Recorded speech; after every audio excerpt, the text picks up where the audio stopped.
c'est moi. À qui ai-je l'honneur de parler? Mademoiselle Sylvette Ferrand. Pardonnez-moi, mademoiselle, mais franchement, bon, votre nom ne me dit rien. Ah oui, en effet, oui, oui, oui. Nous nous sommes croisés souvent, c'est vrai, dans l'escalier. Et je me souviens maintenant de votre ravissant visage.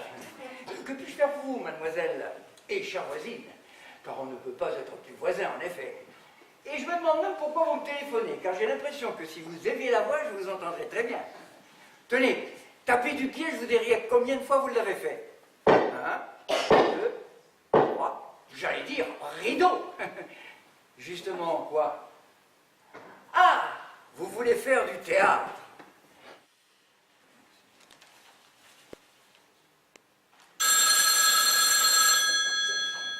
Allô, c'est moi.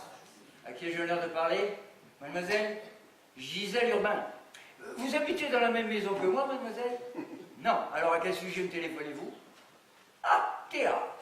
Vous aussi, vous voulez faire du théâtre. Votre insistance est délicieuse, mais je vous le répète, mon temps est compté. Non, mademoiselle, même pas 5 minutes.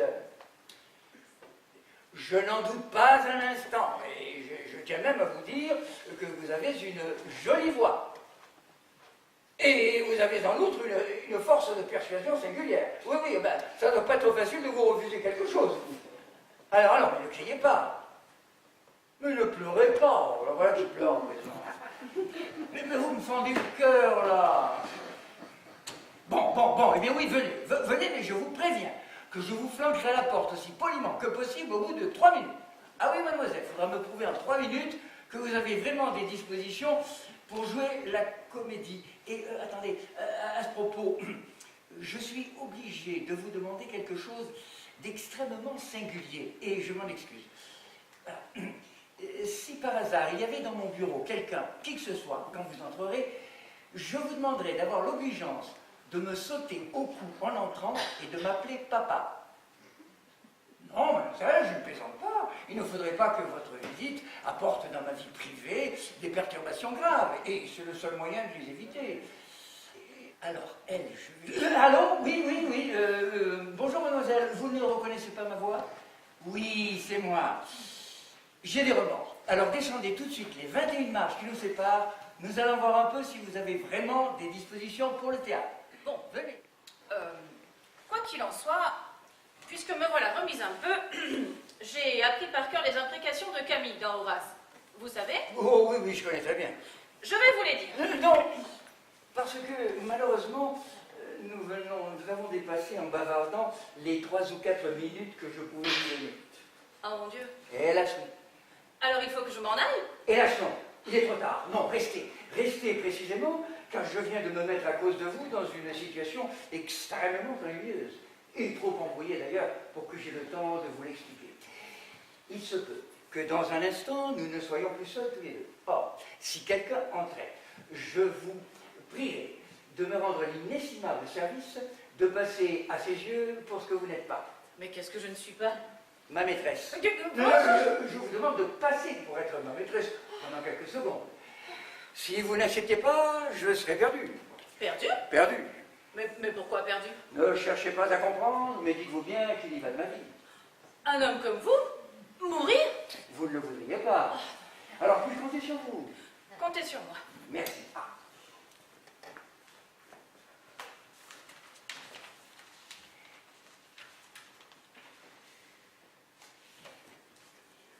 Mettez cette lettre, tenez, dans votre sac. Et si je vous la demandais, vous me la donnerez. Entendu. On a sonné. C'est elle.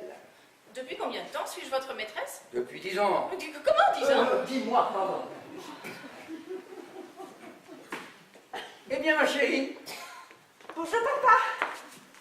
C'est bien? Très bien. Anne-Marie Sarrazin, ma fille. Cette rencontre, soigneusement évitée par moi depuis des semaines et des semaines, eu égard au sentiment d'animosité qui vous dresse l'une contre l'autre, je me demande à présent s'il n'est pas préférable enfin qu'elle ait lieu, cette rencontre.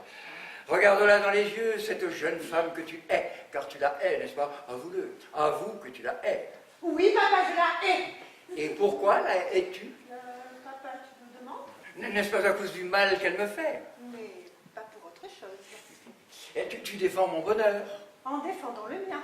En effet, elle qui était si gaie, si joyeuse de vivre, je n'en revenais plus. Car tu étais joyeuse il y a 3 mois encore, au début de juillet. T'en souviens-tu, là, sur cette plage du Midi? À Boulouris. Ah, comme je m'amusais. Tu riais du matin au soir, diras-tu. Si elle t'aime, qu'elle le prouve, n'est-ce pas? Oui, parfaitement, qu'elle le prouve. Car il ne suffit pas de dire que l'on aime, il faut le prouver.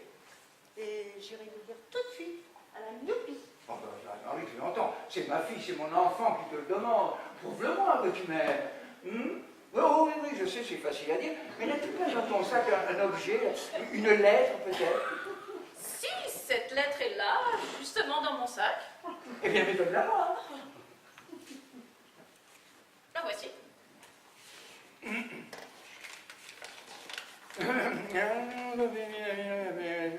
Oh, elle était innocente, et nous l'insultions tous les deux. Alors, voyons, si tu n'es pas coupable, si cet homme n'est pas ton amant, mais comment vis-tu depuis 10 mois? Et cet argent, d'où venait-il?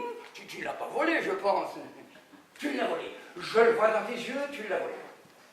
Oui, je l'ai volé. Mais où, quand l'as-tu volé? Je l'ai volé la nuit dans le tiroir-caisse. Le tiroir-caisse de qui? Le tiroir-caisse de Monsieur Colombet. Pour nourrir ton père et ta mère. Oui, j'ai volé 10 000 euros. Malheureuse. Son père est infirme et sa mère n'est pas très bien non plus. Petit, c'est affreux. Oh, tu pleures, mon enfant, c'est bien. Il faut que tu la sauves, papa. Mais tu as raison, je vais le faire. Oh, mademoiselle, je vous devrai la vie de mon père et de ma mère. Je ne fais que mon devoir. Embrasse-la, Elisabeth. Oui, Et papa. toi, Marie, me pardonnes-tu mon injustice? Oui, mon fils. Oui, papa. Oui, monsieur. Eh bien, dans ces conditions-là, je vais vous engager toutes les deux et vous jouerez chacune un petit rôle dans ma prochaine pièce. Oui, les auditions, je n'y crois pas. Mais j'ai voulu vous faire mentir toutes les deux parce que jouer la comédie, c'est mentir. Donc, ayant bien menti, vous avez très bien joué. Et nous sommes engagés toutes les deux? Toutes les deux. Ah, merci, papa. Oh, elle continue. Pardon, monsieur, pardon. Merci, monsieur. Merci. Et maintenant, une question, une seule. Laquelle d'entre vous veut venir passer 8 jours avec moi sur la Côte d'Azur? Ah, moi? Bon, eh bien, je vous emmène toutes les deux. Seulement là-bas, vous serez ma fille à tour de rôle.